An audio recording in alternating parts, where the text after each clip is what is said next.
Aston ভিলার D বক্সের মাঝে Tottenham forward সন, অন্যদিকে ভিলার গোলবারে ইমিলিয়ানো মার্টিনেজের সঙ্গে 1 ভার্সেস 1 সিচুয়েশন। কি ভাবছেন, গোল? হ্যাঁ, এমনটা ভাবারই কথা, কারণ এই সিচুয়েশনে তো গোল নিশ্চিত, তাই না? বলা যায় পেনাল্টির চেয়েও সহজ সুযোগ ছিল সেটি। ঠিকঠাক রিপ্লেস করে বলটাকে জালে ঢুকিয়ে দিবেন, এটাই তো কথা। তাহলে চলুন দেখা যাক কি হয়েছিল বলটির। এফএ কাপের চতুর্থ রাউন্ডের ম্যাচ, প্রথম মিনিটে গোল হজম করা স্পার্সদের জন্য সমতায় ফেরা ছিল কয়েক ভগ্নাংশ সেকেন্ডের ব্যাপার মাত্র। কেননা ওই সিচুয়েশন থেকে কোনো গোলকিপার বল সেভ করবেন সেটা অবিশ্বাস্য। পৃথিবীর কোনো গোলকিপারের পক্ষে এটা তো আর সম্ভবই নয়। কিন্তু ওই যে বলছিলাম, অ্যাস্টন ভিলার গোলবারের নিচে যিনি দাঁড়িয়ে আছেন তার নাম তো ইমিলিয়ানো মার্টিনেজ, যিনি এই ভুবনের মানুষ কিনা তা নিয়েও তর্ক চলছে বেশ কয়েক বছর ধরেই। সেই তর্কটা যেন আবারও নতুন করে সামনে আনলেন ইমি, সনকে নিশ্চিত গোল বঞ্চিত করে।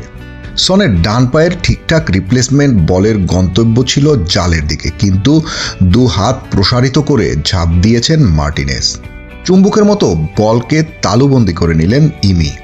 শুধু একটা গোল সেভ করেননি, বরং ভিলা সমর্থকদের এফএ কাপ জয়ের স্বপ্নকে বাঁচিয়ে দিলেন ওই বিশ্বস্ত হাতজোড়া দিয়ে। প্রমাণ করলেন আরও একবার, কেননা তিনি এই মুহূর্তে পৃথিবীর সেরা গোলকিপার। ওপস, সরি, শুধু সময়ের সেরা কেন, ইতিমধ্যে সর্বকালের সেরা বনেও গিয়েছেন এই আর্জেন্টাইন বাজ পাখি। কেন ইমি মার্টিনেজকে সর্বকালের সেরা বলা হচ্ছে সেটা অন্যদিন আলাপ করব, বরং চলুন ফিরে আসা যাক টটেনহাম বনাম অ্যাস্টন ভিলার ম্যাচের গল্পে। এফএ কাপের চতুর্থ রাউন্ডে টটেনহাম হটস্পারের মুখোমুখি ইমিলিয়ানো মার্টিনেজের অ্যাস্টন ভিলা। ম্যাচ শুরুর আগে কাগজে কলমে হিসাবে নিকাশে স্পার্সরা এগিয়ে থাকলেও মাঠের ফুটবলে সব দৃশ্যপট বদলিয়ে দেন ওই একজন ইমিলিয়ানো মার্টিনেজ। যদিও ম্যাচ শুরুতে 1-0 লিডে যায় ভিলা, রামজির গোলে লিড পায় তারা। অবশ্য এই গোলের পিছনে যতটা কৃতিত্ব রামজির, তার চেয়ে বেশি দায়টা ছিল টটেনহাম গোলকিপার কিনস্কির।